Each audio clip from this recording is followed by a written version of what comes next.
பச்சை பசேலென பசுமை பூத்து காணப்பட்ட வயல்கள் இன்று அதற்கான தடயங்களின்றி காய்ந்து கருகி போய் காணப்படுகின்றன. இதற்கு காரணம் முறையான தண்ணீர் பாசனம் இல்லாததுதான். காவிரி நீரை மட்டுமே நம்பியுள்ள காவிரியின் கடைமடை பகுதியான காரைக்காலில் ஒரு காலத்தில் 25,000 ஹெக்டேருக்கு மேல் விவசாயம் நடைபெற்று வந்தது. கழுதை தேய்ந்து கட்டெரும்பாயான கதையாய் நீர் இல்லாததால் இன்று 8,000 ஹெக்டேர் அளவுக்கு விவசாய நிலங்கள் சுருங்கிவிட்டன. அது மட்டுமல்லாமல் விவசாய நிலங்கள் வீட்டுமனை பிரிவுகளாக மாற்றப்பட்டு வருவதால் காரைக்காலில் எதிர்காலத்தில் விவசாயத்தின் நிலை கேள்விக்குறியாகவே உள்ளது.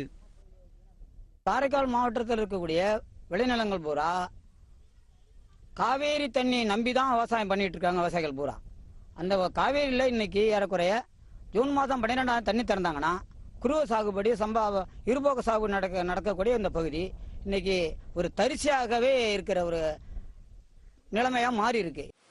காவிரியிலிருந்து 7 TMC தண்ணீர் காரைக்காலுக்கு தர வேண்டும் என்பது காவிரி நடுவர் மன்றத்தின் தீர்ப்பு.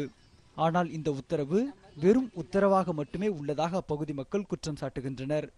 இந்த அவல நிலை மாற புதுச்சேரி அரசு எந்தவிதமான நடவடிக்கையும் எடுக்கவில்லை என்ற குற்றச்சாட்டும் விவசாயிகள் மத்தியில் உள்ளது.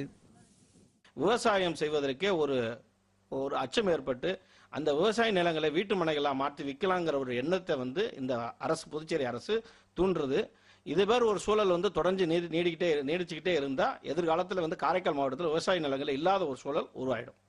உணவுப் பொருள் பற்றாக்குறையால் மக்கள் வாடி வரும் இந்த காலத்தில் விவசாயத்தை வளப்படுத்த வேண்டிய கட்டாயத்திற்கு அனைத்து நாடுகளும் தள்ளப்பட்டுள்ளன. இந்நிலையில் காரைக்காலில் அழிந்து வரும் விவசாயத்தை தூக்கி நிறுத்தி விவசாயிகளின் வாழ்வில் ஏற்றம் காண அரசு ஆவணம் செய்ய வேண்டும் என்பதே காரைக்கால் விவசாயிகளின் முக்கிய எதிர்பார்ப்பு. புதிய தலைமுறைக்காக காரைக்கால் செய்தியாளர் ரகுமானுடன் மரியரீகன்.